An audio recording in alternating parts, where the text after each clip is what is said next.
संपूर्ण नीलाचल भगवान के रस समुद्र में निमग्न है। दो समुद्रों का मिलन नीलाचल में हो रहा है। एक तरफ तो प्राकृतिक समुद्र जगन्नाथ भगवान के चतुर्दिक है और दूसरी तरफ भक्ति समुद्र श्रीमन महाप्रभु के हृदय से निर्बाध गति से तरंगायित होता हुआ सबको डुबो रहा है। उस खारे समुद्र और मीठे समुद्र के बीच में भगवान जगन्नाथ का अपूर्व दर्शन सब भक्त करके उन्मादित, विभोर और आनंदित हैं। ये संसार रूपी समुद्र में तैरना ही मंगलमय है और महाप्रभु के भक्ति समुद्र में डूबना ही मंगलमय है। दोनों प्रकार की कलाएं मनुष्य को आनी चाहिए कि इस समुद्र में उसे तैरना आता हो और कृष्ण प्रेम के समुद्र में उसे डूबना आता हो। अगर वहां डूब गए तो नष्ट हो जाएंगे, भ्रष्ट हो जाएंगे, अपकृष्ट हो जाएंगे, असफल हो जाएंगे। और यदि यहां डूब गए तो पूर्ण हो जाएंगे, परिपक्व हो जाएंगे, प्रपन्न हो जाएंगे और भगवान के आनंद से युक्त हो जाएंगे। इस भक्ति के समुद्र में जिनकी बुद्धि, जिनकी विद्या, जिनकी श्रद्धा, जिनका अनुराग निमग्न हुआ है, वास्तव में उन्हीं का ज्ञान चिंतन, उन्हीं का जीवन, उन्हीं का भजन, उन्हीं की साधना सफल हुई है। आदमी, एक विद्यार्थी 365 दिन पढ़ता है, लेकिन 365 दिन पढ़े हुए को उसे 3 घंटे में व्यक्त करना होता है। परीक्षा का समय कितना मिलता है? 3 घंटे। और 250 दिन, 300 दिन के विद्या अध्ययन को जैसे 3 घंटे में सिद्ध करना होता है कि हमने वास्तव में इस साल 365 दिन पढ़ाई की है, उस 3 घंटे की अभिव्यंजना से परिणाम निकलता है कि पास हुए कि फेल हुए। उसी प्रकार से लंबी जिंदगी हम जीते हैं, लेकिन जिंदगी के अवसान के समय में ये पूरी जिंदगी का सार व्यक्त होता है कि हमने सारा जीवन कैसे बिताया।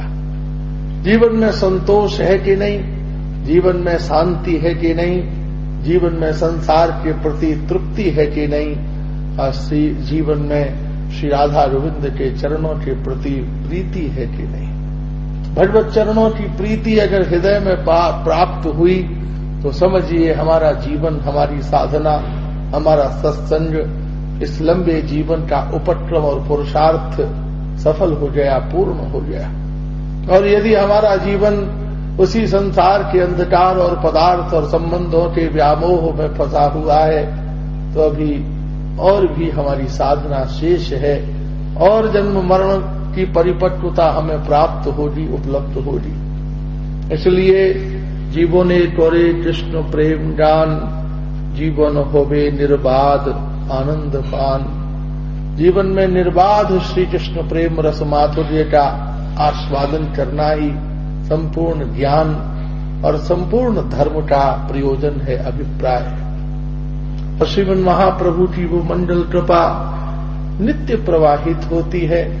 महाप्रभु सब पर, बालकों पर, वृद्धों पर, सब पर कृपा करते हैं। भगवान के परम भक्त हैं शिवानंद जी।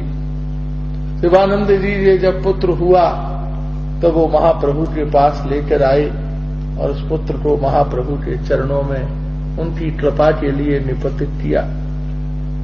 महाप्रभु ने अपने पैर का अंगूठा शिवानंद के पुत्र के मुख में दे दिया। पुरीदास उसका नाम रखा गया था, पुरीदास। महाप्रभु का अंगूठा चूसता था, नीचे पड़ा पड़ा महाप्रभु का अंगूठा चूसता रहता था।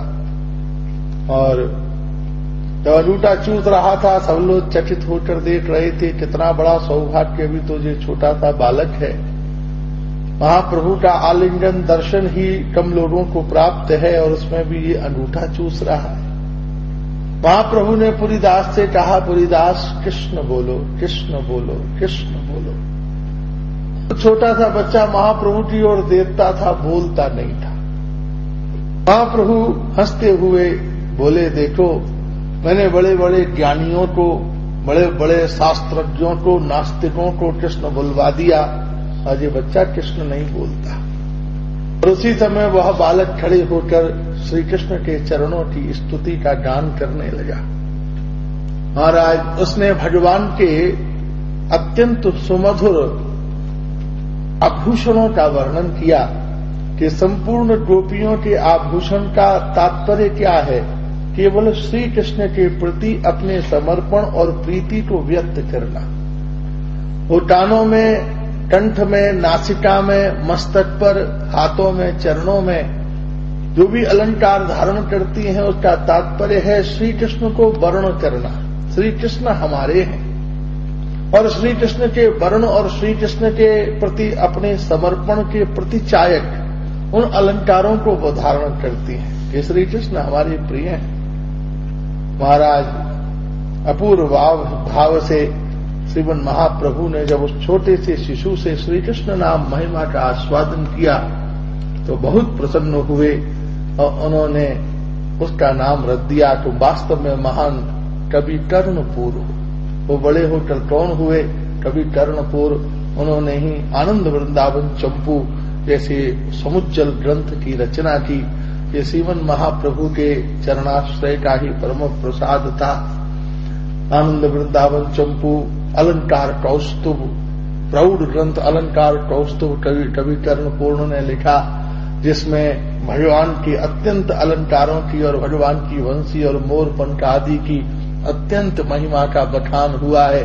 कवि कर्णपुर का अत्यंत पांडित्य, कवि कर्णपुर की गौर निष्ठा, कवि कर्णपुर का साहित्य और उसकी रस अभिव्यंजना वैष्णव संसार में बहुत आदरणीय है, बहुत श्रेयमय है और अत्यंत आनंद में डूबी हुई है। अपूर्व भाव से महाप्रभु की अत्यंत कृपा धारा कहाँ तक उसका वर्णन कर सकते हैं। अत्यंत वैष्णव समाज निरंतर उसका गान करता है, फिर भी उसका कोई और छोर नहीं है। महाप्रभु का कृपा विलास सबको प्राप्त होता रहता था, समुदित होता रहता था। हरिदास ठाकुर के ऊपर भगवान की कृपा, छोटे हरिदास ठाकुर थे, एक तो यवन हरिदास ठाकुर, एक छोटे हरिदास ठाकुर थे, तो महाप्रभु की सेवा में रहते थे। एक दिन महाप्रभु जो भी तंदुल मिलते थे भिक्षा मांगकर पा लिया करते थे। एक दिन महाराज स्वयं सार्वभौम भट्टाचार्य जी के यहाँ से बढ़िया चावल भिक्षा में मांगकर महाप्रभु को उन्होंने अर्पण किया। महाप्रभु ने जब वो चावल खाई, आज की भिक्षा तो बहुत सुंदर है, बहुत अच्छे चावल हैं। महाप्रभु ने उनसे पूछा, भाई कहाँ से लाए? बोले, मैं आपके स्वाद के लिए यह चावलों की भिक्षा मांगकर लाया। महाप्रभु ने शासन किया कि तुमने मुझे लक्ष्य बनाया, भगवान जगन्नाथ जो प्रसाद पाते हैं उसका अतिक्रमण करके तुम मेरे लिए विशिष्ट चावल, विशिष्ट भात क्यों लाए? मेरे लिए जगन्नाथ का प्रसाद ही सर्वोपरि है, श्रेयस्कर है। आज से तुम मुझे भिक्षा मत देना। महाप्रभु की ये बात सुनकर ही छोटे हरिदास तो मूर्छित होकर गिर पड़े और महाप्रभु ने उनको हृदय से लगाया कि देखो, तुम सब मेरे साक्षात शिक्षा स्वरूप हो, तुम ही सोबाई होए हमार शिक्षार स्वरूप। शिक्षा हेते होवे वैष्णव जगत प्रकाश, वैष्णव जगत प्रकाशेर होवे कृष्ण रस माधुर्य, कृष्ण रस माधुर्य होवे जगतेर कल्याण। महाप्रभु का कितना उत्तम सत्य स्वरूप था कि मैं अपनी शिक्षा के लिए और बाहर से कहां से विद्यार्थियों को इस समय लाऊं, क्योंकि ये लीला परिवेश है और जहां पर मेरे अपने निज भक्ति ही मेरी शिक्षा है और आचरण है। सन्यासी का स्वरूप संसार में, वैष्णव सन्यासी का स्वरूप मुझे प्रस्तुत करना है कि उसे स्वाद की ओर, आकर्षण की ओर, गंध की ओर, सुविधा की ओर आकर्षित नहीं होना है। उन सबका एक ही लक्ष्य होना चाहिए, केवल संसार में कृष्ण रस का प्रकाश, श्री कृष्ण नाम रस का प्रकाश हो, श्री कृष्ण नाम रस माधुर्य हो। महाप्रभु का गमनागमन, अवलोकन, हसन, दसन, विलोकन, उड्डयनोत्थापन, जितनी भी क्रिया प्रक्रियाएं हैं उन सब का एक लक्ष्य, एक अभिप्राय और एक प्रयोजन है कि किसी भी प्रकार से जीव के हृदय में कृष्ण रस माधुर्य का प्रवेश हो और जीव भगवान के अत्यंत आनंद में समुपस्थित हो। इसलिए जितना सादगी पूर्वक, महाप्रभु का ये अभिप्राय ऐसा है कि सबको बहुत सादगी पूर्वक नामाभासी मुक्ति होए, सर्व शास्त्र देखी श्रीमद् भागवते ताहा अजामिल साक्षी, सुनिया प्रभुर सुट बढ़ाइया अंतरे, पुनरपि भंगी कोरी पूछे ताहारे। महाप्रभु का ये परम अत्यंत गुण भाव है। तम निर्वाज्य भर गुणे पावनम, भगवान का यह मंगल दिव्य नामक प्रसाद है। नामेर अक्षर स्वभीर यही तो स्वभाव, व्यवहित हेले ना छाड़े अपन प्रभाव। ये सब महाप्रभु का कृपा प्रसाद है। संसार में नाम की महिमा की स्थापना हो और सरलता पूर्वक, सादगी पूर्वक, हम जितनी सरलता से संसार के किसी भी पदार्थ, व्यवहार और संबंध के बिना आश्रित हुए कृष्ण नाम लें, ये महाप्रभु का विशेष प्रयोजन है। संसार का जितना सहारा छोड़कर कृष्ण नाम लिया जा सके उतना ही साधु के लिए विशिष्ट है। साधु पुरुष को चाहिए कि वह वस्त्र, आवास और भोजन, तीनों में जितने प्रकार की सादगी का अनुभव कर सकता हो उतनी ही प्रकार की शिक्षा और ज्ञान संसार के प्राणियों को प्रदान करे और उनके प्रति आदर भाव से समुपुत्र रहे। प्रियामाणो हरिर्नाम गुणन पुत्रोच्चारितम, अजामिलोप्या ज्ञान किमुत श्रद्धया गुणान। और उस भाव से कृष्ण नाम महिमा का परम आयाम किसी भी निमित्त और कारण से भगवान का भजन हो, साधन हो, यही जीव का परम आनंद है, सत्व है। महाप्रभु की कभी कर्णपूर्ण के ऊपर कृपा हुई, शिवानंद जी के ऊपर महाप्रभु की कृपा हुई, नित्य नित्य सहस्रों जीवों पर भगवान की कृपा होती है। रूप गोस्वामी पाद का नीलाचल आगमन हुआ और उन्होंने विदग्ध माधव और ललित माधव दो नाटक लिखे। विदग्ध माधव और ललित माधव नाटकों की वह विचार कर रहे थे और द्वारका कृष्ण और वृंदावन कृष्ण के सम्मिलित तत्व के विवेचन के विषय में वह चिंतन करते थे, विचार करते थे। उसी समय उनके ध्यान में एक दिन सत्य भावा जी पधारी और सत्य भावा जी ने रूप गोस्वामी पाद को ये प्रेरणा दी कि देखो ऐसा करना, क्योंकि द्वारका लीला की अधिष्ठात्री मैं हूँ और वृंदावन लीला की अधिष्ठात्री श्री प्रिया जी हैं, राधा रानी हैं, इसलिए तुम इन दोनों स्वरूप को मिलाना मत, क्योंकि भक्ति संदर्भ के आस्वादन में भ्रम पैदा हो जाएगा। अतिक्रम तो नहीं हो सकता, भ्रम पैदा हो जाएगा। इसलिए तुम मेरा चरित्र भिन्न लिखो और वृंदावन के श्री कृष्ण का चरित्र भिन्न लिखो। रूप गोस्वामी पाद नीलाचल पधारे, कहाँ ठहरू? रूप गोस्वामी पाद भी इतने विनम्र थे कि जगन्नाथ जी का दर्शन करने नहीं जाते थे, क्योंकि मेरा संपूर्ण जीवन यवनों में बीता है। मुसलमानों के साथ उनका खान पान, आचार विचार उसी प्रकार का था, नहीं जाते थे। मैं नीलाचल में कहाँ रहूं? तो वो हरिदास ठाकुर के पास जाकर ठहरे, हरिदास जी के पास। हरिदास जी बड़े दीनहीन भाव से त्रिलक्ष नाम जप नित्य किया करते थे। रूप गोस्वामी पाद के आगमन से वो बहुत प्रसन्न और आनंदित हुए। एक दिन महाप्रभु को सूचना मिली तो समुद्र स्नान करके कुटिया में पधारे हरिदास ठाकुर। रूप गोस्वामी पाद प्रसन्न हुए और महाप्रभु ने रूप गोस्वामी पाद से कहा कि भाई जो आदेश तुमको मिला है सत्य बाबा जी का, उसी का अनुपालन करना। रूप गोस्वामी पाद के आश्चर्य की सीमा नहीं रही कि महाप्रभु को कैसे यह विदित हुआ, और बोले जल्दी से वो नाटक लिखो ताकि भक्त वैष्णवों को कृष्ण प्रीति की और अगाधता प्राप्त हो सके। और उन्होंने दो नाटक लिखे, ललित माधव और विदग्ध माधव। जो विदग्ध माधव है उसमें वृंदावन की रसलीलाओं का वर्णन है, और जो ललित माधव है उसमें द्वारका की लीलाओं का वर्णन हुआ है, आस्वादन हुआ है। ललित माधव और विदग्ध माधव दोनों में ही भगवान, वृंदावन क्या है? रसपीठ, मथुरा है तत्वपीठ, द्वारका है योगपीठ और हस्तनापुर है कर्मपीठ। भगवान श्री कृष्ण की लीलाओं में आचार्यगण कहते हैं विपरीत आगमन होना चाहिए। पहले क्या हो? कर्म का शोधन हो, फिर तत्व का चिंतन हो, फिर योट आदि भगवान के ऐश्वर्य विभूतियों के आस्वादन में जीव का प्रवृत्त प्रवेश हो और उसके बाद जीव निरंतर रस का आस्वादन करे, रस का अनुसंधान करे, रसास्वादन में प्रवृत्त हो, अवस्थित हो। पहले क्या हो? कर्म का शोधन। जन्म के साथ हमारे जीवन में क्या प्राप्त हुआ है? कर्म शोधन। हम बचपन से ही विविध प्रकार के कर्मों में प्रवृत्त होते हैं, अवस्थित होते हैं। और उस कर्म शोधन के साथ तत्व का चिंतन कि वास्तविक जीवन का तत्व क्या है, प्रयोजन क्या है, परिलक्ष्य क्या है, आयाम क्या है। उस तत्व का यदि चिंतन नहीं हुआ, आपने भोजन के स्वाद पर तो दृष्टि रखी, ये बहुत अच्छा है, ये बड़ा अच्छा, वो बड़ा अच्छा, तो पहले तो ये विचार हो कि ये सात्विक है कि नहीं, दूसरा विचार हो कि प्रसादी है कि नहीं, और तीसरा उसके प्रति आदर भाव से उसका संसेवन हो, आस्वादन हो। ऐसे ही तत्व का जीवन हो। सबसे पहले तो जीवन के तत्व का विमर्श हो कि जीवन हमको मिला क्यों है, फिर संसार के तत्व का विवेचन हो, फिर भगवान के रस का चिंतन हो, फिर भगवान के ऐश्वर्य का चिंतन हो। द्वारका क्या है? भगवान के ऐश्वर्य का चिंतन। अनंत ऐश्वर्य है भगवान का, और उस ऐश्वर्य में होते हुए भी भगवान निर्लिप्त है।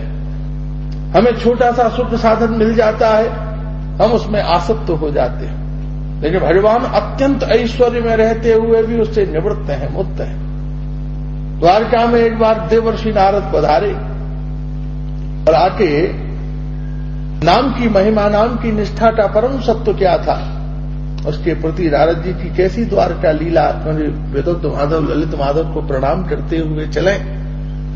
नारद जी पहुंचे कि चलो आज भगवान के परिवार में प्रणय कलह करा दूं। पहुंचे तो सबसे तुनक मिजाजिन कौन है? सत्यभामा जी, क्योंकि अधिष्ठात्री है, और वामा नायिका है, रुक्मणी जी दक्षिणा नायिका है। एक दिन लीला हुई। कैसी लीला हुई? नारद जी पहुंच गए सत्यभामा जी के पास। देवी, हमको ऐसा प्रतीत होता है कि श्री कृष्ण आपसे पूर्ण प्रेम नहीं करते। सत्यभामा जी बोली, बाबा कैसी बात करते हैं, वो तो मेरे ही बस में रहते हैं, मेरे ऑर्डर के बिना कुछ करते ही नहीं है वो, हम मुझसे बड़े डरते हैं। बोले हाँ, आपसे डरते भी हैं, आपका ऑर्डर भी मानते हैं, लेकिन आपको टालते हैं क्योंकि आपके पिताजी ने जबरदस्ती सौंप दिया। पहले तो आपके पिताजी ने बहुत भगवान की इंसल्ट की थी, क्योंकि जो सत्राजित महाराज थे उन्होंने समंतक मणि की चोरी लगाई भगवान के ऊपर, और भगवान के ऊपर समंतक मणि की चोरी लगी तो भगवान उस मणि को ढूंढते हुए गए। जामवंत जी से युद्ध हुआ, जामवंती जी को लाए, और तब सत्राजित महाराज ने भगवान से मधुर संबंध स्थापित करने के लिए सत्यभामा जी का विवाह भगवान से कर दिया। अब जबरदस्ती भगवान, अब संबंध हो गया है तो निभाना ही है, इसलिए निभाते हैं। लेकिन वास्तविक प्रीति के लिए भगवान का वास्तविक प्रेम आपको प्राप्त हो, उसका एक अनुष्ठान में जानता हूं। सत्यभामा जी बोली, बताइए, श्री कृष्ण का पूर्ण प्रेम मुझे मिले उसके लिए क्या अनुष्ठान करना है? बोले, उसके लिए ये अनुष्ठान करना है कि श्री कृष्ण को ही दान में दे देना है। अच्छा बाबा, जिसको मैं अपनाना चाहती हूं उसी को दान में दे दूं, आप अपनी जो नीति रीति अपने पास ही रखिए। नहीं नहीं देवी, आप बात को समझो, पहले तो श्री कृष्ण को मुझे दान में दे दो। जब आपने दान में मुझे श्री कृष्ण को दे दिया, उसके बाद फिर लगा लेना तराजू, और तराजू लगा के एक पड़ले पर बैठा देना श्री कृष्ण को, और दूसरे पड़ले पर उनके वजन के बराबर की कोई भी चीज मुझे दे देना और श्री कृष्ण को वापस ले लेना। बस ये अनुष्ठान है, सीधा सीधा। और श्री कृष्ण में वजन कितना है? 45 किलो, 40 किलो, 50 किलो वजन होगा। गेहूं, चावल, आटा, सूजी, मैदा, बेसन, जो तुम्हारी मर्जी हो, कपड़ा लत्ता, लोहा पीतल, सोना, जो मर्जी हो दे देना। मैं साधु, मुझे भी क्या करना है? सत्यभामा जी बोली, इसमें कौन सी बड़ी बात है, लगाओ तराजू। तराजू लगाई, श्री कृष्ण को बुला भेजा, जाओ जाओ जल्दी से बुला के लाओ, आओ कन्हैया, चलिए तराजू पर बैठिए। अरे देवी, तराजू पर बैठिए, क्यों बैठो, और बात नहीं करो। महाराज पहले तो इधर आओ। भगवान का हाथ पकड़ लिया, अपने हाथ पर रखकर कृष्णार्पण नारदः मस्तु, और महाराज संकल्प पूर्वक मैं अपने प्रियतम श्री कृष्ण को, देवर्षि नारद को दान में दे रही हूँ। एकदम भगवान कांप उठे, देवी क्या कर रही हो, मुझे ही दान में दे रही हो? पूरी दुनिया दान देती है मेरी प्राप्ति के लिए, और तुम मुझे ही दान में दे रही हो? जो नारद जी बड़े चंचल हैं, तुमको फंसा देंगे, चुप रहो, इनसे ज्यादा तुम चंचल हो। और महाराज श्री कृष्ण को दान में दे दिया। नारद जी बड़े प्रसन्न हुए। वाह, पूरी जिंदगी में एक चेला हाथ लगाए हमारे, 100 साल हो गए बीणा बजाकर नारायण नारायण करते, एक चेला नहीं मिला हमारा। किसी ने कही नहीं कही कि नारद जी हमको दीक्षा दे दीजिए, चेला बना लीजिए। न 100 गज जमीन हमको किसी ने दान में दी, न कोई मठ बनाया, न मंदिर, न कोई ट्रस्ट बनाया, न हमारे नाम से कोई महाराज कोई संस्था चालू हुई कि नारद प्याऊ के नारद इंस्टीट्यूट के नारद स्कूल, कुछ नहीं। हम बिल्कुल फेलियर, घूमते रहे, नारायण नारायण करते। आज बढ़िया चेला हाथ में मिल गया। दो भैया जी पकड़ो बीणा, थक गए, इसको उठाते उठाते चलो हमारे पीछे पीछे लेके श्री कृष्ण को चल दिए। फिर देवी आप अपना तराजू और सामान रखो, मैं जरा द्वारका में दिखा दे तो आऊं कैसा बढ़िया चेला हमको मिला है। आदमी नई गाड़ी खरीदे तो बैठ के नैरोबी में चक्कर लगा के आवे, जरा इससे मिले आए, उससे मिले आए, उससे मिले आए। हाँ भाई नई गाड़ी आई है, नया चेला मिला है, मैं भी चक्कर लगा के आता हूं। नारद जी चले वसुदेव जी के पास। महाराज की जय हो। श्री कृष्ण बीणा लेकर खड़े हैं। वसुदेव जी महाराज एक नया चेला हमको प्राप्त हुआ है। अरे ये तो मेरा पुत्र है। बोले पुत्र कुछ नहीं, सत्य बाबा जी ने हमको दान में दे दिया। महाराज एकदम वसुदेव जी तो मूर्छित हो गए, देवकी जी मूर्छित हो गई, बलराम जी एकदम गंभीर हो गए, अक्रूर रोने लगे, उद्धव बेहोश हो गए। नारद जी सबसे 16,000 पूरी द्वारका में चक्कर लगाए आए। उधर सत्यभामा जी जल्दी जल्दी तराजू बराजू लगा के सामान चक्का लेकर सब बैठी। कोई चिंता की बात नहीं है, आने दो। ऐसे ही नारद जी आए, सत्यभामा जी ने श्री कृष्ण को एक तराजू पर बिठाया और दूसरी पर रख दिया। महाराज जितना उनका सामान था, आटा मैदा सूजी सब चढ़ा दिए। वो तो महाराज उसकी सुई भी नहीं हिली। उसके बाद सब कपड़ा लत्ता आभूषण धर दिए, फिर भी सुई नहीं लगी। फिर महाराज सवरा का सवरा सामान धर दिया, वहां तो तिल के बराबर भी ठाकुर नहीं लगे। सत्यभामा जी ने अपना महल का सब सामान चढ़ा दिया, फिर भी एक बूंद नहीं हिला। सत्यभामा जी हतप्रभ हो गई, क्या करें। नागनी जी की ओर देखा, वो भी अपना सब सामान ले आई। सत्रा जी की ओर देखा, वो भी ले आई। सैब्या भी सब ले आई, कालिंदी जी भी सब ले आई। महाराज उसी समय रुक्मणी जी खड़ी थी। दीदी खड़ी, क्या वो ले जाएगा, मेरा ही नहीं तुम्हारा पति भी जाएगा साथ में, इसलिए तमाशा मत देखो, सामान लाओ। महाराज रुक्मणी जी खड़ी थी, सबने अपना अपना सामान चढ़ा दिया। लेकिन महाराज वो सुई हिली नहीं। देवकी जी ने, रेवती जी ने, महाराज अक्रूर ने, सतधनवा ने सब सामान चढ़ा दिया, वो सुई भी नहीं हिली। एकदम नारद जी बोले भैया कुछ और है, हमारे पास टाइम नहीं है, हमारे प्रोग्राम सब फिक्स हैं, हमको बड़े पूरे भारत में और ब्रह्मांड में चक्कर लगाना पड़ता है, इसलिए हम चले। फिर अगली साल आएंगे, तब तक और सामान इकट्ठा कर लो। सत्यभामा जी तो रोने लगी, रुक्मणी कुछ करो, लिए जा रहे आए बाबा कृष्ण को। उसी समय रुक्मणी जी हंसती हुई आई, हटाओ तराजू से सब सामान। और सब सामान तराजू से हटा दिया और तराजू से सब सामान हटा के एक तुलसी का पत्र लिया और एक तुलसी के पत्र के ऊपर उन्होंने महाराज लिखा श्री राधा कृष्ण। और जैसे ही श्री राधा कृष्ण लिखकर उस तुलसी के पत्र को तराजू के ऊपर रखा, सोई वो पड़ला धम्म से नीचे और श्री कृष्ण चढ़ गए ऊपर। अरे उतारो, गिरा गिरा गिरा गिरा गिरा। और नारद जी बीणा बजाते हुए चले, चेला निकल गया हाथ से। महाराज ऐसी मुश्किल में तो ये चेला लगा हाथ में, वो निकल गया। और महाराज श्री कृष्ण तराजू से नीचे उतर कर द्वारका में बैठे तो ये निर्णय हुआ कि भैया श्री कृष्ण से भी बड़ा यदि कोई है तो श्री कृष्ण नाम है। किसने दिया? स्वामिनी सत्यभामा जी ने लीला करके। हम द्वापर के अंत में ही द्वारका के ऐश्वर्य परिवेश में, ये नाम की महिमा कहाँ प्रसिद्ध हुई?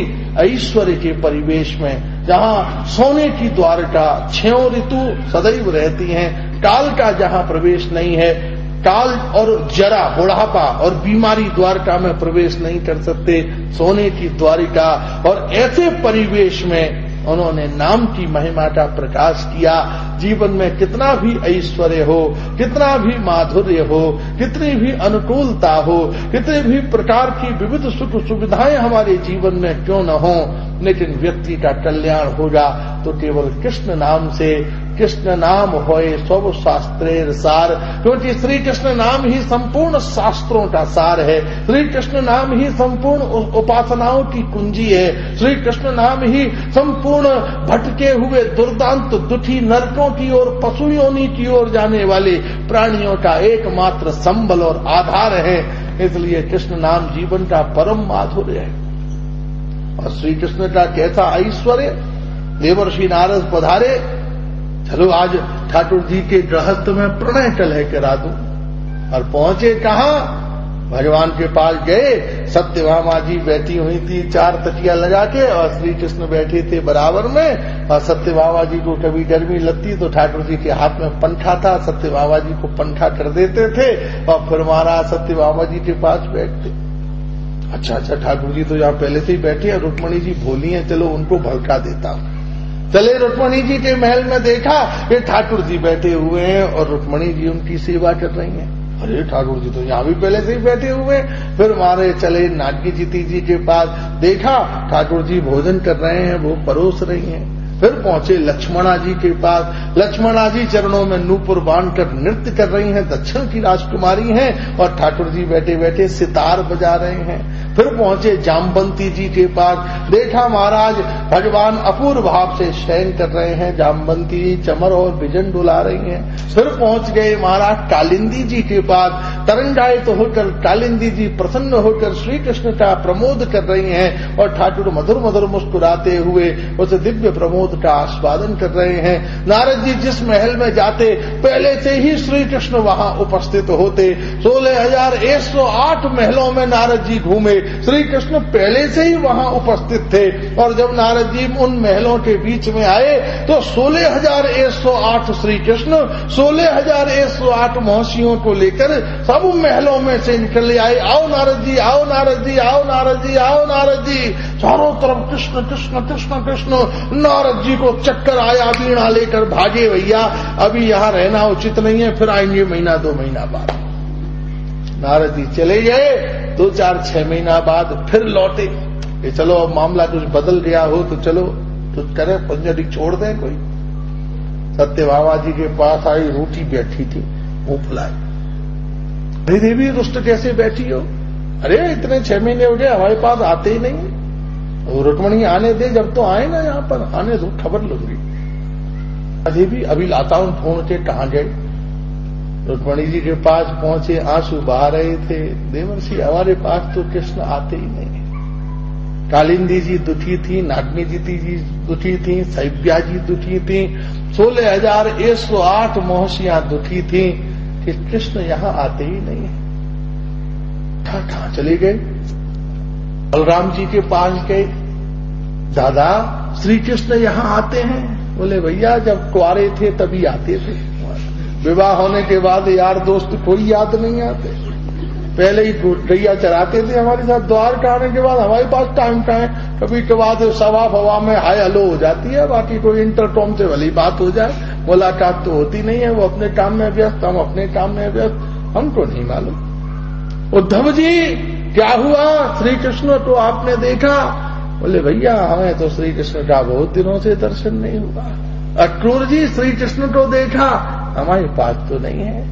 देवकी वसुदेव से पूछा, अरे भैया श्री कृष्ण आए? बोले भैया विवाहित लड़का माता पिता के पास थोड़ी ना रहता है। और महाराज उग्रसेन के पूरी द्वारका में घूमे, श्री कृष्ण का कहीं पता नहीं। एक से एक राजमहल, एक से एक बड़ी सुख सुविधा, एक से एक अत्यंत सुंदरी पत्नी, एक से एक हृदय प्रेमी संबंधी, महाराज बलराम जी जैसा भाई, उद्धव जैसा मित्र, देवकी वसुदेव जैसे माता पिता, सत्यभामा, रुक्मणी, कालिंदी, जामवंती, सैव्या, लक्ष्मणा जैसी पत्नी, द्वारका जैसा साम्राज्य, अपार विभूति और वैभव, श्री कृष्ण का कहीं पता नहीं।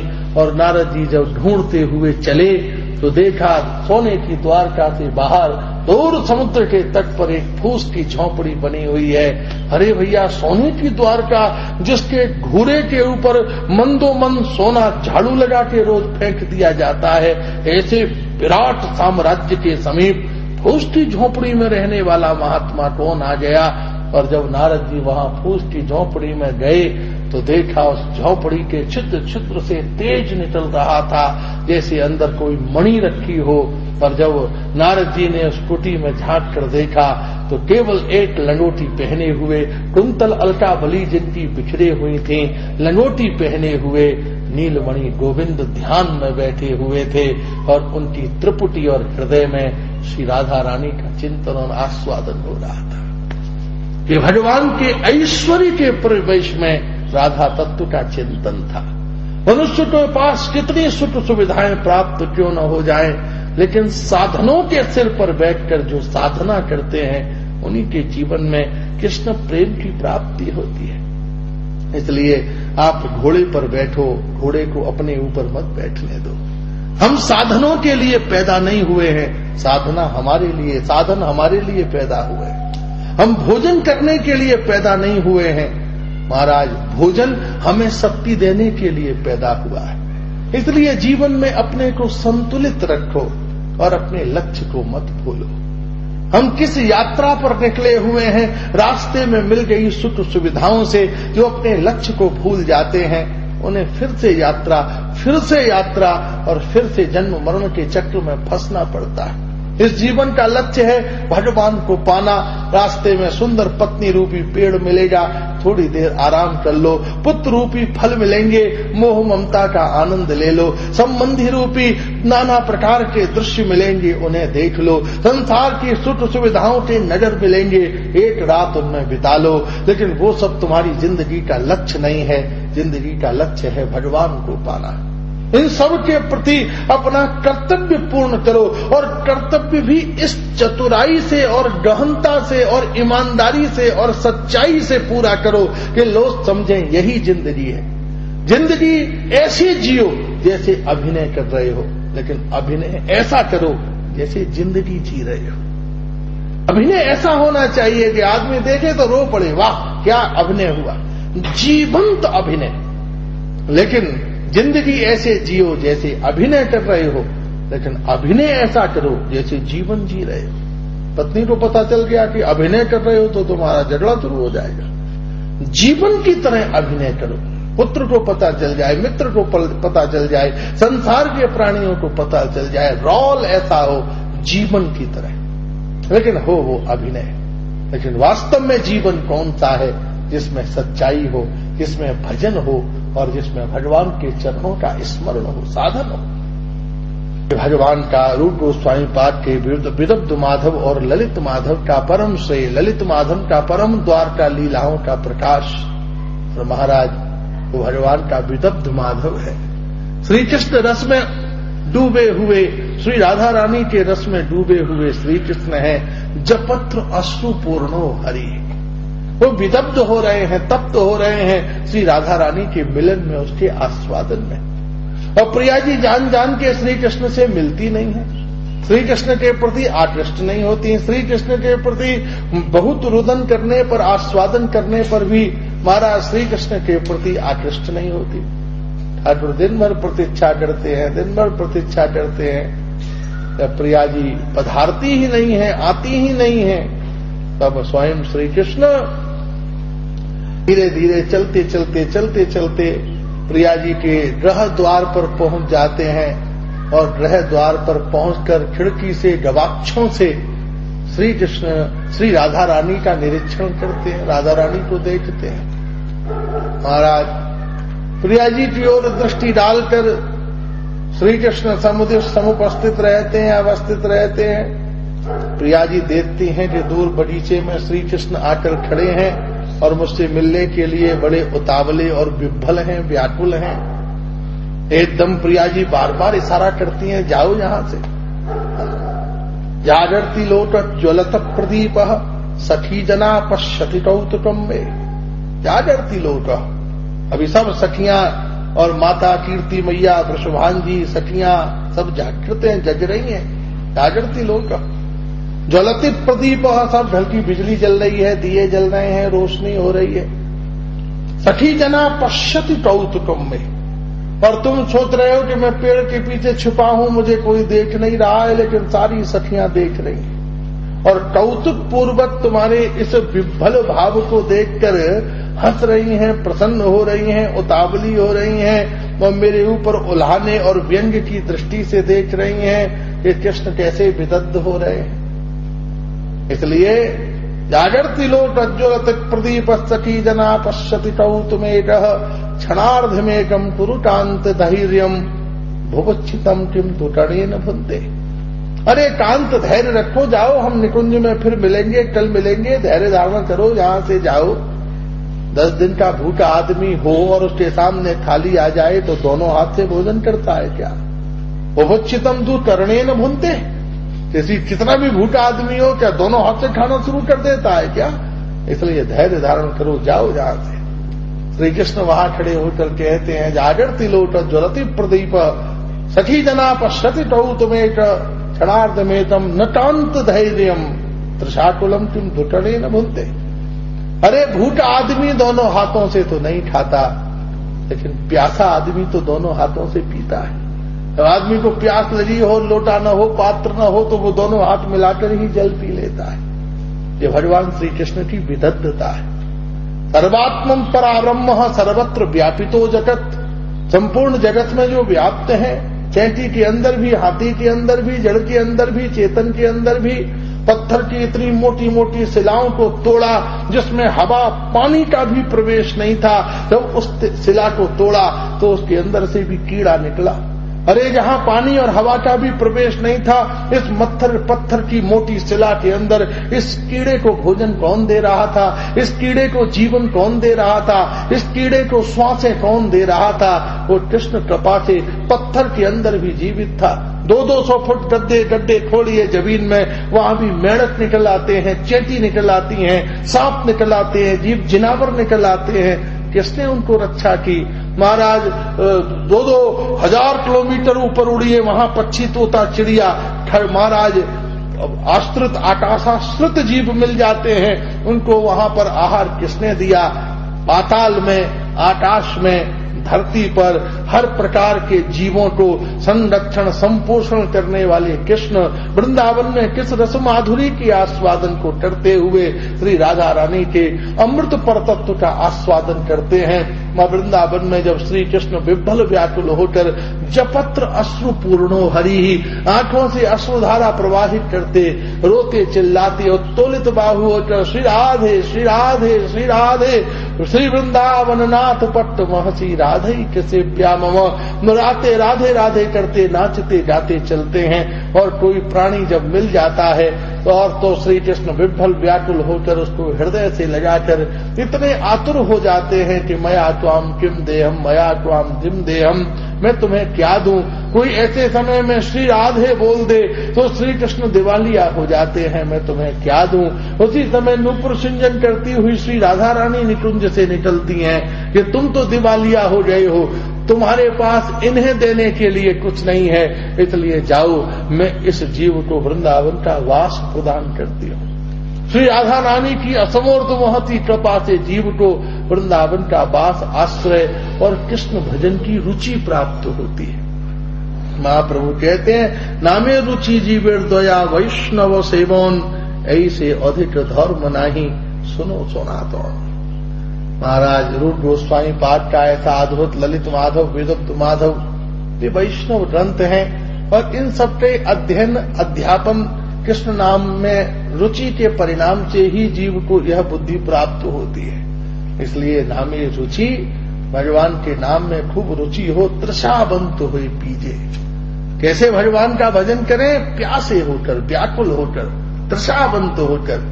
जैसे बहुत प्यास लगती है तो हर पेय स्वादिष्ट हो जाता है, इसी प्रकार संत चरणों में बैठकर निरंतर सत्संग करते हुए, शास्त्र स्वाध्याय करते हुए, अपनी मन बुद्धि में भगवान के भजन को संप्रवृत्त करते हुए हम भगवान के भजन में समुदित हों, समुपस्थित हों। श्री रूप गोस्वामी पाद के ऊपर भगवान की महती कृपा हुई। सनातन गोस्वामी पाद झारखंड में नाम प्रचार में रहे, वहां का जल पीने के कारण उनके शरीर में बड़ी भारी विसूचिका हो गई। दूर दूर महाप्रभु के समीप नहीं जाते थे। एक दिन दौड़कर महाप्रभु ने हृदय से लगाकर उन्हें कृष्ण प्रेम और उनके शारीरिक पीड़ा को मुक्त किया, दूर किया, समापन किया। कष्ट दोनों आते हैं। देखो, चापाल गोपाल के शरीर में भी कुष्ठ रोग हुआ, सनातन गोस्वामी के शरीर में भी हुआ, लेकिन दोनों में बड़ी भेद बुद्धि है। उनके शरीर में दुर्भाग्यजनों के प्रारब्ध को झेलने के कारण हुआ और चापाल गोपाल के शरीर में महाराज वैष्णव जनों की निंदा करने से हुआ। दुखी दुष्ट भी दिखाई देते हैं, संत भी दिखाई देते हैं, लेकिन संतों का जो कष्ट है वो भक्ति के निवारणार्थ होता है। इलाज करते करते कभी कभी डॉक्टर को इन्फेक्शन लग जाता है, उसके पीछे क्या है? उसकी करुणा है, दया है। वो दूसरों का प्रारब्ध खुद भोगते हैं। बहुत से संत हैं, आप देखो, बहुत कष्ट में उन्होंने जीवन बिताया है, अंतिम समय उनका बड़ा कष्ट में बीतता है, लेकिन वो इतने प्रबल हैं कि उस कष्ट को निवृत्त करने की क्षमता है उनके पास, ताकत है, लेकिन वो प्रकृति के नियम में व्यवधान नहीं डालते। वृंदावन में संत रहते थे, 100 वर्ष की अवस्था हो गई, कृष्ण कथा कहते थे। शरीर ऐसा हो गया, दुल्लड़ ऐसे हो गए थे, छोटे से, जो कमर ऐसे मुड़ गई थी, बैंड हो गई थी उसकी कमर, पोपला मुंह बिल्कुल इतने से। महाराज लोग कहते थे कि बड़े रुमाल में बांधा जा सकता है, ऐसे हो गए थे संत। और वैष्णव शास्त्रों के बड़े ज्ञाता, बुढ़ापे का शरीर, 100 वर्ष से ऊपर की उनकी आयु, न बोला जाता न खाया जाता, पानी पिलाते तो मुंह में पानी भर जाता, 10 मिनट में एक एक ड्रॉप ड्रॉप ड्रॉप ड्रॉप करके अंदर पानी जाता था। ये दशा हो गई थी उनकी। मलमूत्र भी बंद हो गया था, बोलते भी नहीं थे, सोना जागना एक समान था, बतलो कुछ मुंह में दाना धुन का डाल देते थे, बस ऐसे ही पड़े रहते थे। इस करवट पड़े हैं तो दूसरी करवट नहीं ले सकते थे, इस करवट पड़े हैं तो 3 दिन पड़े हुए हैं, फिर 4 जने आके उठा के उनको सीधा करते थे, जो उनकी शारीरिक दशा थी। वृंदावन में रहते थे, बहुत सारे भक्त आते उनके पास, बाबा कृष्ण कथा सुनाओ, बाबा कृष्ण कथा सुनाओ। भक्त रोते थे, परम भजन परायण थे, शास्त्रों के बड़े ज्ञाता, तो बस आंखें खोल के भक्तों को इशारा करते, ऐसे ऐसे इशारा करते, तो भक्त उन्हें उठाते और कुटी के बाहर ले जाके, वो जो चौंतरा था कुटी के आगे 1-1.5 फुट का चबूतरा, उस पर बिठा देते और पीछे सहारा लकड़ी अकड़ी पेड़ पौधे, उस तकिया पटिया लगा के बैठा देते। बड़ी मुश्किल से इधर होता तो इधर जुट जाते, इधर होता इधर जुट जाते, बड़ी मुश्किल से बैठाते। जब वो बैठ जाते, 10, 5, 20, 72 रज में बैठ जाते, तब वो प्रार्थना करते, बोलते उस समय, हे बुढ़ापा कृष्ण कथा कह लो, थोड़ी देर मुझे छोड़ दे, थोड़ी देर के लिए मुझे मोहलत दे दे। और उनके ऊपर जो वस्त्र पड़ा होता, उस वस्त्र को उतारकर पेड़ की डाली पर टांग देते और कृष्ण कथा सेना शुरू करते। जैसे जैसे मंडला चरण करते जाते, वैसे वैसे वैसे वैसे सीधे होते जाते। जैसे जैसे कृष्ण कीर्तन करते जाते, डाल फूलते जाते। गले में इतनी बड़ी बड़ी ठाल की झुर्रियां पड़ गई थी, सीधा गला हो जाता। और वो जो बहिर्वास पेड़ के ऊपर टंगा था, वो तो कांपना शुरू हो जाता, और वो सीधे बैठकर डूबकर कृष्ण कथा कहते। घंटा, 1.5 घंटा, 2 घंटा, जितनी देर उनकी मर्जी होती, आंखों से आंसू बहाते हुए कृष्ण कथा कहते। और जब कृष्ण कथा भक्त लोग सुनते सुनते मूर्छित हो जाते, एक भी होश में नहीं रहता, मूर्छित हो जाते, तब वो धीरे धीरे धीरे धीरे धीरे धीरे फिर से शिथिल होके वैसे ही हो जाते। भक्त लोग उनका वस्त्र वो उड़ा देते और उठा के अंदर कुटिया में उनको सुला देते। तो भजन की ताकत इतनी थी कि बुढ़ापा उनको छू नहीं सकता था। लेकिन वैष्णव विनम्रता ऐसी थी कि जो प्रकृति का नियम है, शरीर का धर्म, वो उसमें व्यवधान नहीं डालते थे। भजन की शक्ति को प्रकृति के प्रति उनके मन में व्यवधान नहीं आता था। व्यवधान में न रहकर श्रेय में आनंद में रहते थे। ये संत की शक्ति है, ये संत का स्वभाव है, श्रेय। महाराज श्रीमन महाप्रभु की महती कृपा ऐसे ही हरिदास ठाकुर थे। गोस्वामी पाद के ऊपर भगवान की कृपा, सनातन गोस्वामी पाद के ऊपर भगवान की कृपा। इसलिए कष्ट दोनों, भीष्म के जीवन में भी कष्ट है, पांडवों के जीवन में भी कष्ट है, राम जी के जीवन में भी कष्ट है, लेकिन वो कष्ट हमारे लिए मिसाल है, वो कष्ट हमारे लिए शिक्षा है, वो कष्ट हमारे लिए ताकत है, वो कष्ट हमारे विश्वास, हमारी निष्ठा, हमारे समर्पण और हमारी भक्ति का संबल है, आधार है, शक्ति है। वही वह स्तंभ है जिसमें से हम निर्भय होकर, निश्चिंत होकर, शांत होकर भगवान के चरणों की ओर, भगवान के भक्ति की ओर चलते हैं। इसलिए वृंदावन रसपीठ, मथुरा तत्वपीठ, द्वारका योगपीठ और हस्तिनापुर कर्मपीठ। हमें अपने कर्म का शोधन तत्व के द्वारा, तत्व का शोधन ऐश्वर्य के द्वारा और ऐश्वर्य के द्वारा भगवान के माधुर्य का आस्वादन, भगवान की कृपा, भगवान का सत्व। अतः भगवान की ये महती कृपा हुई। श्रीमद् महाप्रभु नित्य हरिदास जी के पास जाते। हरिदास ठाकुर अब वृद्ध हो गए, बूढ़ा शरीर हो गया है, 100 वर्ष के लगभग हरिदास जी की आयु हो गई है। महाराज हरिदास नित्य भजन करते हैं। एक दिन महाराज गोविंद ने आके हरिदास जी को जगन्नाथ जी का प्रसाद किया। हरिदास जी बहुत शिथिल थे। हरिदास ठाकुर ने केवल श्रद्धा में एक जगन्नाथ भगवान के चावल का सेवन कर लिया और कहा, हरिदास मेरा नियम पूरा नहीं होता। 3 लाख जप, शरीर बूढ़ा हो गया है, 3 लाख जप मैं कर नहीं पाता। उस दिन हरिदास जी ने केवल एक चावल भगवान जगन्नाथ का प्रसाद पाया। महाप्रभु तो सब जानते हैं, घूमते हुए हरिदास जी के पास आ गए और हरिदास जी के अंदर अपनी कृपा से निष्ठा और शक्ति का संचार किया। महाराज, त्रिलक्ष नाम लेकर तुम संसार के लिए बड़े उत्तम दृष्टांत हो। तुम कृष्ण रस पीते जा रहे हो, उसका आस्वादन करते जा रहे हो। अपनी प्रशंसा सुनकर हरिदास बड़े लज्जित हो गए। हे भगवान, मेरे शरीर में रहकर तुम ही कृष्ण नाम का आश्रय लेते हो, हम यवन, हमारा उद्धार कैसे होगा? त्रिलक्ष नाम लेने की जीव को जरूरत नहीं है। अजामिल अपने पुत्र के निमित्त से नारायण नारायण कहते ही भगवान के धाम चला गया। महाराज, कितने संत हैं जो एक नाम माधुरी से ही भगवान के धाम चले गए। और हम जो मुसलमान हर बात में हराम हराम हराम हराम, हमारे लिए हराम हराम हराम में क्या है, बाद में बोला जाता है राम।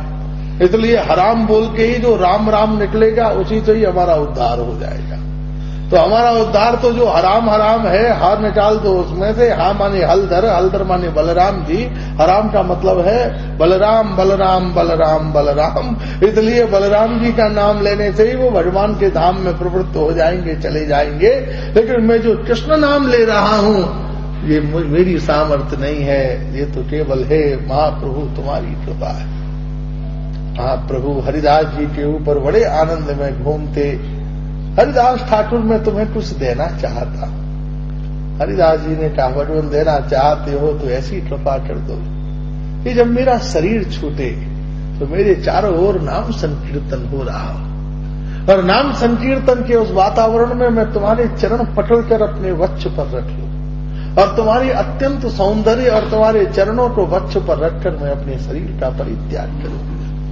महाप्रभु अत्यंत आनंद में विभल होते हुए शोक का अभिनय करते हुए बोले, हरिदास, तुम्हारे हृदय में मेरे चरण क्या, मैं संपूर्ण देह से तुम्हारे हृदय में निवास करता हूं, लेकिन फिर भी तुम्हारी 3 लाख भगवान नाम की निष्ठा में रहने वाले भक्त का मनोरथ और संकल्प संसार में कौन अधूरा छोड़ सकता है। निश्चित रूप से कृष्ण तुम्हारे ऊपर जरूर कृपा करेंगे। और महाराज दूसरे दिन श्रीमन महाप्रभु, शिवानंद महाराज, काशी मिश्र, सार्वभौम भट्टाचार्य, गोपीनाथाचार्य, गोविंद, मुरारी, संजय मुकुंद आदि वैष्णव भक्तों के साथ नाम संकीर्तन करते हुए हरिदास की कुटिया में पधारे। और हरिदास की कुटिया में उत्तम नाम संकीर्तन चलता था। श्रीमन महाप्रभु नृत्य करते, हरिदास महाराज दूर खड़े खड़े कभी बैठे बैठे नाम संकीर्तन करते, कभी आंसुओं की धारा बहती, कभी शरीर रोमांचित हो जाता, कभी वाणी गदगद हो जाती। धीरे धीरे हरिदास ठाकुर लेट गए। हे गौर हरि, हे गौर हरि, एकदम महाप्रभु नृत्य करते हुए पधारे। और हरिदास जी ने महाप्रभु का चरण पकड़कर अपने वक्ष के ऊपर धारण कर लिया। बंसी बजाते हुए, मोरपंख धारण किए हुए नंद नंदन भगवान श्री कृष्ण का स्वरूप, और कभी नृत्य करते हुए श्रीमन महाप्रभु का स्वरूप। चारों तरफ ढोल करताल बाजे बज रहे थे। श्री कृष्ण की नाम महिमा का प्रकाश और प्रचार हो रहा था। उत्तम नाम संकीर्तन करते हुए प्रभु हमें कहे गौमन तुम्हार धाम, और बोलते हुए हरिदास ठाकुर ने सरलता पूर्वक धीरे से नेत्र बंद कर लिए। महाप्रभु नृत्य करते रहे। भक्तों को पता भी नहीं चला कि स्वेच्छा पूर्वक हरिदास जी ने अपने प्राणों को श्रीमद् महाप्रभु के चरणों में समर्पित कर दिया। महाप्रभु अत्यंत कातर भाव से हरिदास जी के मृत शरीर को अपनी भुजाओं पर उठा लिया और हरिदास जी को हृदय से लगाकर श्रीमन महाप्रभु नाम संकीर्तन करते रहे। और उसी वैष्णव मंडली के साथ कीर्तन करते हुए भगवान महाप्रभु हरिदास जी को लेकर पधारे।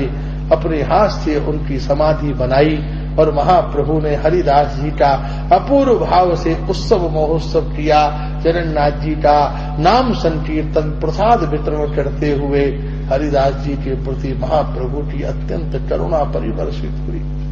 हरिदास जी के ऊपर महाप्रभु का अत्यंत कृपा प्रसाद परिवर्षित हुआ, अवस्थित हुआ। महाप्रभु का भाव नित्य प्रति बढ़ता जाता था। आनंद की रसधारा होती जाती थी। अंतर्ध्यान होने से पूर्व महाप्रभु ने नीलाचल वैष्णवों को नीलाचल से नवद्वीप मां के लिए भेजा और अंतिम सूचना भिजवाई कि मैया मैं पूर्ण रूप से स्वस्थ हूं। अद्वैताचार्य जी के पास भेजा। अद्वैताचार्य जी ने एक पहेली महाप्रभु के लिए भेजी कि भैया अब दुकान से चावल नहीं बिकते, क्योंकि पहले तो चावल बटे, फिर उनका भाव सस्ता हुआ और फिर निःशुल्क उसका वितरण हुआ, और अब दुकान पर कोई काम नहीं है, हम खाली बैठे रहते हैं। महाप्रभु से लोगों ने पूछा भाई ये क्या समाचार हुआ? महाप्रभु ने कहा जो नाम का प्रचार था वो धरती के ऊपर पूर्ण हुआ है। घर घर में नाम हो रहा है, घर घर में कृष्ण भक्ति है, घर घर में कृष्ण प्रेम है। वैष्णवों को अपनी अपनी साधनाओं में बैठने का अवकाश है। अब कहीं पर भी किसी प्रकार से कोई अभावग्रस्त नहीं है। फिर भी एक भक्त ने वैष्णव ने पूछा भगवान मेरी बात अभी भी समझ में नहीं आई। अरे भाई ये सूत्र है, वैष्णव की भाषा है। जब कोई महान विद्वान अपने यहाँ पूजा करता है तो देवताओं का आवाहन करता है, और जब पूजा पूरी हो जाती है तो देवताओं का विसर्जन करता है कि हमारी पूजा पूरी हो गई, महाराज गच्छ पुनरागमनाय च, आप पधारिए, और जब शुभ संकल्प हमारे घर में पुनः पूजा होगी तो आप फिर पधारिएगा। गच्छ पुनरागमनाय च। इसलिए अब देवताओं के विसर्जन का समय आ गया है। एकदम वैष्णव चकित कातर हो गए। स्वरूप दामोदर आदि एकदम महाप्रभु के लीला संवरण को इंगित जानकर आंखों से आंसू बहाते हुए बड़े चिंतित हो गए। महाप्रभु श्री कृष्ण प्रेम में कातर भाव में पहुंच गए हैं। कभी राधा रानी के भाव से श्री कृष्ण के वियोग में डूबे रहते हैं। हे कृष्ण तुम कहाँ हो, हे कृष्ण तुम कहाँ हो। स्वयं कालिदास और महाराज भगवान के अत्यंत भक्त वृंद महाप्रभु की सेवा में रहते हैं। गंभीरा के द्वार पर वैष्णव वृद्ध सोते रहते हैं, लेकिन कृष्ण प्रेम में महाप्रभु की ये दशा है कि वो गंभीरा से बाहर जाना चाहते हैं, द्वार नहीं मिलता। कभी महाप्रभु का माथा घिस जाता है, कभी महाप्रभु की कोनी घिस जाती है, कभी महाप्रभु दीवालों से अंधकार में विचरण करते हैं, घूमते हैं। भक्तजन महाप्रभु के इस राधा भाव चिंतन के अत्यंत कातर भाव में है। एक दिन महाप्रभु दौड़ते दौड़ते समुद्र को ही जमुना जी मानकर एकदम जमुना जी में छलांग लगाकर कूद पड़े। श्वास का बोध नहीं, तैरने का भी ध्यान नहीं, समुद्र में के जल में ही समाहित होकर महाप्रभु जल में राधा भाव में डूबे रहे। एक मछुआरे ने जाल डाला और महाप्रभु को जाल से पकड़कर बाहर निकाला। जैसे ही उसने महाप्रभु को छुआ, उसके शरीर में कंपन, आंखों से आंसू, और कृष्ण कृष्ण कृष्ण कृष्ण कहकर वो नाचने लगा। गंभीरा में जब भगवान नहीं मिले चारों तरफ वैष्णवों ने महाप्रभु को ढूंढा। जब कहीं महाप्रभु की प्राप्ति नहीं हुई तब सारे वैष्णव ढूंढते ढूंढते समुद्र तट पर पहुंचे। तो ये मछुआरा अपनी नाव के पास खड़ा हाथ उठाकर हे कृष्ण, हे माधव, हे मधुसूदन कहकर रो रहा था। तो उन्होंने पूछा, भाई तू क्यों रो रहा है? बोले, मैंने आज अपने जाल में एक देव पुरुष का स्पर्श किया और उसके परिणाम से मेरे अंदर कृष्ण प्रेम उमड़ पड़ा है। महाराज भक्त गए तो जाल में श्रीमन महाप्रभु थे। महाप्रभु को जाल से निकालकर भक्त लौट लेकर आए। अपूर्व भाव से महाप्रभु भगवान की स्वप्न में जागृति में निरंतर राधा भाव का दर्शन करते हैं। कभी गोपी गीत गाते हैं, कभी कालिदास महाराज चंडीदास के पदों का सेवन करते हैं, कभी वैष्णव वाणी के सुमधुर नाम रस के आस्वादन में निमग्न रहते हैं, कभी महाराज गोपियों की अत्यंत आनंद में सुरद वर्धनम शोकनाशनम स्वर्णदिवेणुन सुष्टु संवितम भगवान के सुमधुर दिव्य आनंद रस का आस्वादन करते हैं। तब तथामृतम तप्त जीवनम कभी विडीडितम कल्मषापहम श्रवण मंगलम श्रीमदाततम भूमि रहंति ते भूरिदा जना। अरे भक्त लोगों, कृष्ण कथा सुनाओ, क्योंकि तब कथामृतम जीवन में कृष्ण कथा ही जीवन का परम अमृत है, आनंद है और श्रेय है। उसी से ही जीव का कल्याण और मंगल संपादित होता है, श्रेय में होता है। श्रीमन महाप्रभु की कातरता बढ़ती जाती थी। राधा प्रेम में डूबे हुए वो गंभीरा के अत्यंत रस भाव में समुद्र समुपस्थित अवस्थित रहते थे। महाप्रभु नित्य हैं, महाप्रभु शाश्वत हैं, महाप्रभु सनातन हैं। हम जैसे महाप्रभु का शोक वियोग नहीं होता। जब भक्त वैष्णव कीर्तन करते हैं तो महाप्रभु होते हैं।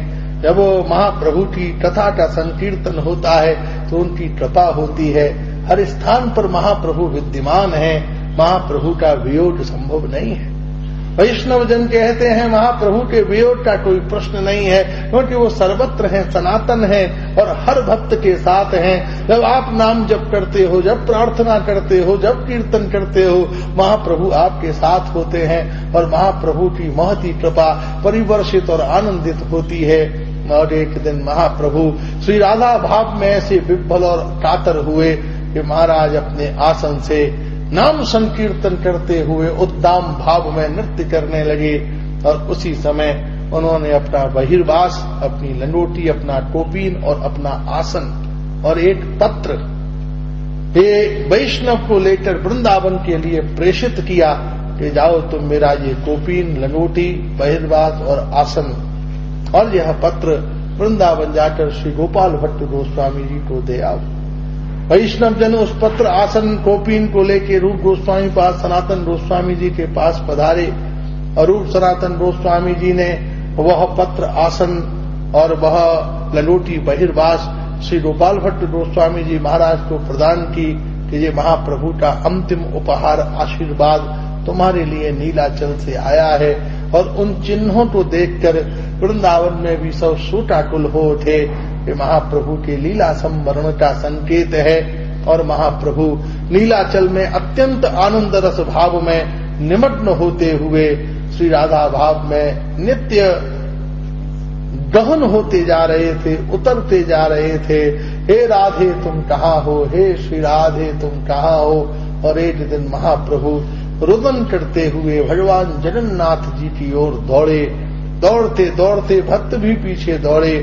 जैसे ही महाप्रभु जगन्नाथ जी के मंदिर में प्रविष्ट हुए, दरवाजे अपने आप बंद हो गए। भगवान जगन्नाथ को देखकर महाप्रभु उत्तोलित बाहु होकर उद्दाम नाम संकीर्तन करते रहे। जगन्नाथेर होवे स्वभाई भक्तिर प्रकाश। हे भगवान जगन्नाथ के द्वारा आप कलिकाल के जीव का उद्धार और मंगल हो जा, कहते हुए महाप्रभु की आंखों से अविकल अश्रुधारा बहने लगी। शरीर रोमांचित हो गया, वाणी गदगद हो गई और श्री राधे कहते हुए श्री महाप्रभु तीव्रता पूर्वक दौड़े और दौड़ते हुए एक छलांग मारकर सविग्रह भगवान जगन्नाथ जी में प्रविष्ट हो गए, समाहित हो गए। अर्चकों ने, पुजारियों ने, वैष्णवों ने, भक्तों ने महाप्रभु को जगन्नाथ जी में प्रविष्ट होते हुए जगन्नाथ स्वरूप में अवस्थित होते हुए देखा। और वैष्णवाचार्य कहते हैं महाप्रभु जब जगन्नाथ जी में समाहित हुए तो एक क्षण के लिए भगवान बलराम जो पास में खड़े थे उन्होंने जगन्नाथ जी को हृदय से लगा लिया, देवी सुभद्रा ने जगन्नाथ जी को हृदय से लगा लिया।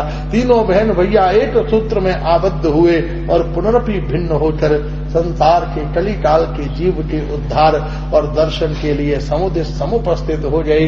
महाप्रभु ने सब भक्तों को आदेश दिया था कि लीला संवरण हो रहा है, लेकिन मैं प्रत्यक्ष हूँ, साकार हूँ, सर्वत्र व्याप्त हूँ।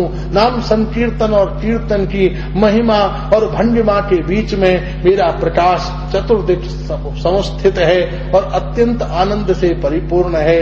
इसलिए भगवान जहाँ भी विद्यमान है भक्त, जहाँ भक्त हैं वहीं भगवान है और जहाँ भगवान है वहीं भक्ति है। भक्ति के बिना भगवान नहीं रह सकते। जैसे सुगंध से पुष्प और पुष्प से सुगंध, समुद्र से तरंग और तरंग से समुद्र, चंद्रमा से चांदनी और चांदनी से चंद्रमा विद्यमान है, उसी प्रकार भक्तों से महाप्रभु और महाप्रभु से भक्त हैं। कृष्ण नाम है, कृष्ण संकीर्तन हो रहा है, कृष्ण नाम हो रहा है, ये महाप्रभु की उपस्थिति का प्रमाण और परिचय है। इसलिए महाप्रभु अत्यंत भाव में समुदित थे और महाप्रभु के इस दिव्य लीला विश्राम से कुछ भक्त उसी समय देह त्याग कर दिया महाप्रभु के साथ। कुछ नीलाचल से वृंदावन चल दिए, कुछ अन्य नवद्वीप आदि की ओर चल पड़े। विविध विविध स्थानों पर बैठकर भक्त अपनी अपनी साधनाओं में सचेत सार्थक होकर अपने निज कर्तव्य का बोध हुआ। यह हमारा कर्तव्य है कि हम सदाचार पूर्वक, श्रेय पूर्वक, भजन पूर्वक जीवन बिताएं और कृष्ण नाम प्रचार को और कृष्ण नाम की धारा को कभी अवरुद्ध न होने दें। निरंतर इसके प्रति कभी आलस्य न करें। जब मौका मिले, शिष्य हो, रिश्तेदार हो, मित्र हो, कर्मचारी हो, पड़ोसी हो, जब मौका मिले कृष्ण नाम वह भी करे, ऐसा प्रयास करते रहें। भक्ति प्रचार करो पुरुषार्थ, भक्ति के प्रचार के लिए पुरुषार्थ हो। हमारी विद्या से, हमारे पदों से, हमारे कीर्तन से, आपके पास धन है, धन से कृष्ण सेवा हो, विद्या है, विद्या से कृष्ण सेवा हो, अच्छा स्वर है, श्री कृष्ण का नाम संकीर्तन हो। किसी भी प्रकार से भगवान श्रीमन महाप्रभु का ये अभियान शिथिल न होने पाए। यही महाप्रभु की सबसे बड़ी सेवा है। कृष्ण नाम का प्रचार होता रहे। हमसे संबंधित एक भी व्यक्ति ऐसा न हो जो कृष्ण भजन न करता हो। अगर न करता हो तो आप सतत प्रयास कीजिए। अति संघर्ष करे यदि कोई, अनल प्रकट चंदन ते होई। अगर कोई बहुत घिसे तो चंदन से भी आग पैदा हो सकती है। पत्थर के दो टुकड़ों को मिलाओ तो चिंगारी पैदा हो जाती है। उसी प्रकार हमें हताश निराश नहीं होना चाहिए। सतत कृष्ण नाम रस माधुर्य का पान और कृष्ण माधुर्य का प्रचार निरंतर करते रहना चाहिए। बिना किसी संप्रदाय को और बिना किसी की निंदा किए हुए हम अपने कृष्ण नाम रस माधुर्य का प्रकाश करें। लोगों के हृदय में कृष्ण भक्ति की धारा को प्रवाहित करें। यही महाप्रभु की सबसे बड़ी सेवा, महाप्रभु की सबसे बड़ी अर्चना, महाप्रभु का सबसे बड़ा आज्ञा आदेश पालन और संत वैष्णव जनों का यही परम प्रकाश है। जैसे एक दिया बहुत बड़े क्षेत्र का अंधकार मिटा सकता है, एक व्यक्ति संकल्प पूर्वक सहस्त्रों के हृदय में कृष्ण प्रेम की धारा का प्रवाह कर सकता है। सद गोस्वामी पादों ने सहस्त्रों प्राणियों के हृदय में कृष्ण भक्ति का उदय किया। आज वृंदावन से कौन परिचित है? केवल सद गोस्वामी पादों का पुरुषार्थ और उनके साथ में आए हुए कृष्णदास कविराज, बलदेव विद्याभूषण पाद, श्रीधर स्वामी पाद, ये सब वैष्णव वृंद हैं, वरेण्य हैं, जिन्होंने वृंदावन को अपनी साधना स्थली मानकर उसका प्रकाश किया, पुरुषार्थ किया, उसके प्रति प्रयत्नशील हुए और उसके भक्ति रस को चारों ओर प्रकाशित किया, अवस्थित किया। महाराज श्री मधुसूदन गोस्वामी पाद, दामोदर गोस्वामी पाद, महाराज श्रीधर स्वामी पाद, अपूर्व भाव से महाराज अन्य कितने गोस्वामी गण जिनके आदेश श्रीमद माधुगौड़ेश्वर वैष्णवाचार्य श्री विजय कृष्ण गोस्वामी जी महाराज, ईश्वरपुरी पाद जी, गौड़िया संप्रदाय, माधु गौड़िया संप्रदाय और विविध प्रकार का दिव्य कृष्ण भावनात्मक संघ, प्रभुपाद जी का पुरुषार्थ, श्री अतुल कृष्ण गोस्वामी जी महाराज का अत्यंत अटत दिव्य भक्ति प्रबोध, श्री महाराज हमारे परम वृंदावन के परम रसिक नाना प्रकार के मधुसूदन बाबा मधुसूदन जी, गौरिया दास जी महाराज बाबा जी, इन्होंने भक्ति का बड़ा प्रकाश किया। हमारे अवध बिहारीलाल कपूर हमेशा नित्य प्रति लिखते रहे जन्मभूमि में, सुदर्शन सिंह चक्र जिन्होंने श्रीमद महाप्रभु के विषय में अत्यंत प्रकाश किया महाराज, और भी दिव्य भाव से बैठे हुए सार्वभौम षड्दर्शन न्याय रत्न श्री दामोदर शास्त्री जी महाराज, मधुसूदन गोस्वामी जी महाराज जिन्होंने श्रीमद् भागवत की दीपन दीपिका टीका लिखी, और श्री राधारमण जी के गोस्वामी वृंद, मदन मोहन जी के, गोविंद देव जी के महाराज अपूर्व भाव से राधा दामोदर, राधा श्याम सुंदर, राधा मदन मोहन, ये सभी प्रकार सभी आचार्य वृंद, गौड़िया संप्रदाय, हित हरिवंश महाप्रभु के जन, बांके बिहारी के गोस्वामी आचार्य वृंद, रंगनाथ जी के आचार्य वृंद, तटिया स्थान पर श्याम कुटी में महाराज, चैतन्य प्रेम कुटी में और विविध छोटी छोटी कुटियों में आप जाइए, वैष्णव वृंद मृदंग हाथ में लेकर रसधारा का प्रवाह कर रहे हैं। राधा कुंड में जाइए, वैष्णव जन, साधु जन, माताएं, कितनी माताएं अमृतसर से आकर, विदेश से आकर बैठी बैठी कृष्ण भजन लावण्य का आस्वादन कर रही हैं। गोवर्धन में कितने साधु विराजमान है, गंभीरा में जाइए, नीलाचल में जाइए, नवद्वीप में जाइए, कैसा मंडल परिवेश है। और आज सारे विश्व में प्रभुपाद जी का अत्यंत पुरुषार्थ और प्रकाश, अफ्रीका जैसे शहर में चैतन्य चरितामृत की मंडल कथा की धारा का प्रवाह हो रहा है। किसकी कृपा है? भक्ति वेदांत स्वामी प्रभुपाद का अनुग्रह और उनके अनुवर्ती शिष्य अनुजाय और भक्तों का कृपा प्रसाद, ये सब के प्रति जिनका स्मरण है, नहीं है, परिचय है, नहीं है, सब वैष्णव वृंदों को जिन्होंने कृष्ण नाम के एक मठनंद का भी प्रकाश किया हो, उन कोटि कोटि वैष्णव जनों के चरणारविंद में कोटि कोटि शरणागत पूर्वक, कोटि कोटि प्रणति पूर्वक इस नवद्वीप से चल रही चैतन्य चरितामृत रसधारा को प्रणाम करते हैं, क्योंकि ये कभी समाप्त नहीं होती, इसका विश्राम होता है। जैसे गंगा जल का घड़ा खोलो और किसी को छोटा छोटा चरणामृत देके फिर ढक्कन बंद करके आगे चल देते हैं, ऐसे ही ये चैतन्य चरितामृत भी महाप्रभु के आनंद का कलश है। ये कभी रीता नहीं होता, भरा ही रहता है। जब इसका ढक्कन कोई भक्त खोलता है, जितना मन होता है अमृत पीता है, और फिर ये घड़ा पूरा भर जाता है और नई जगह फिर खुलता है। इसलिए ये कभी समाप्त नहीं होता, चलता ही रहता है, चलता ही रहता है। मृदंग को बजाना बंद करने से संगीत नहीं रुकता, मृदंग उल्टा रखा है, फिर कोई भक्त लेके बजाएगा, फिर आनंद पैदा हो जाएगा। उसी प्रकार जिंदगी में ये चलता रहे। हमारे पुत्र प्रपौत्र प्रपौत्र संबंधी जड़ चेतन सब कृष्ण रस आनंद में भ्रमण के रूप में महाराज करें। वह महाप्रभु की कृपा की पराकाष्ठा देखिए। कृष्ण नाम बोले कोरे सोबई जीव गौण, कृष्ण नाम बोलने का प्रयास करें तो ही मेरी शक्ति उसे प्राप्त हो जाएगी। और उसका ज्वलंत उदाहरण मैं स्वयं हूँ। मुझ जैसा अल्प बुद्धि महाराज, संपूर्ण चरित्र कर्म ज्ञान से भ्रष्ट और संपूर्ण आचरणों से रहित साधारण मूर्ख, लेकिन आज महाप्रभु की कृपा का ज्वलंत उदाहरण है कि हम भी अपनी वाणी से गौर कथा कहने का साहस कर रहे हैं। न हिंदी आवे, न संस्कृत आवे, न अंग्रेजी, न कोई बंगला भाषा आवे, किसी तरह की भाषा ज्ञान अनुभव से रहित होने पर भी ये महाप्रभु का ज्वलंत उदाहरण है कि महाराज अपूर्व भाव से हम साहस पूर्वक महाप्रभु के चरित्र का गान करें। और इसी के साथ गौर चंद्र के चरणों में, भगवान जगन्नाथ जी के चरणों में, महाप्रभु के सारे परिकर के चरणों में और संपूर्ण वैष्णव समाज की चरण धूलि माथे पर धारण करते हुए इस दिव्य चैतन्य चरितामृत सत्र को विश्राम करते हैं। बिना पढ़े लिखे गंवार ब्रजवासी हैं। कलापी जी को अच्छे लगे, उन्होंने आमंत्रण दे के हमको बुलाया। फिर भी हमारे किसी व्यवहार से, किसी विचार से, किसी सोच से, किसी आवास आदि की किसी भी बात से यदि हमको किसी को भी कोई तकलीफ कष्ट पहुंचा हो तो हम व्यासासन से हाथ जोड़कर उसके लिए क्षमा चाहते हैं। और चैतन्य चरितामृत श्रवण करने के बदले में एकमात्र यही दक्षिणा भेंट या अपना पारिश्रमिक चाहते हैं कि हम जितने भी लोग हैं सब जीवन भर ये पुरुषार्थ और प्रयत्न करते रहें, कर ही रहे हैं, फिर भी करते रहें और करते रहें कि कृष्ण नाम घर घर पहुंचे, जन जन तक पहुंचे और हमारे द्वारा महाप्रभु की यही सेवा सत्कार और आश्रय होता रहे। कलापी जी ने, राजन जानी जी ने, कीर्ति तो वास्तव में कीर्ति जी तो परम भक्ति का स्वरूप है। नलिनी जी, हमारे बच्चे आज सुबह चले गए लेकिन बड़े विभोर से उन्होंने आस्वादन किया। राकेश जी, हमारे दोनों महापुरुष जन, राजू जी, सभी लोगों ने बड़ा सुंदर सुंदर सहयोग प्रदान किया। ठाकुर जी इस घर में नित्य इस रस भाव का आस्वादन करते रहें, श्रेय का आस्वादन करते रहें। श्रीमन महाप्रभु के चरणारविंद में, राधा गोविंद के चरणारविंद में कोटि कोटि प्रणति पूर्वक इस सत्संग सत्र को यहीं पर विश्राम करते हैं। 2 मिनट महामंत्र का कीर्तन करें और पुनर्पि नित्य प्रति आरती आदि के साथ इस यज्ञ का समापन करेंगे। हरे कृष्ण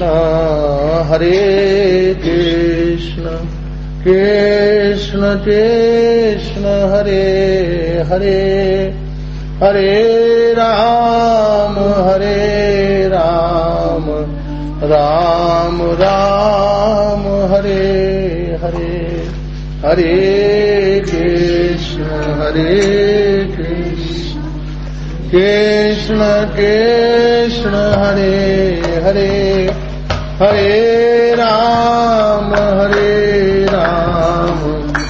राम राम हरे हरे, हरे